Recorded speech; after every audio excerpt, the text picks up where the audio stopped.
Hello everyone and welcome. In this video, I'm going to walk you through how to download pins on Pinterest. Let's say you want to download this pin, for example, there are two ways you can do it. You can use this three dots at the corner here and tap on download image, or you can just right click and save the image. Save image. You can also copy the image, so it depends on you.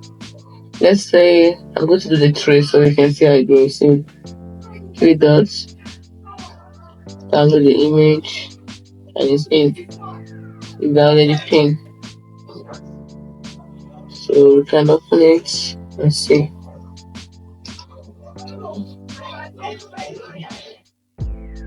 So like I said, you can also copy here, copy image. You can use that. You can also um, save the image as also another way to save it. And that's it.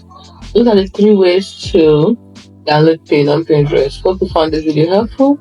Do not forget to like and subscribe to the channel for more. Thanks for watching.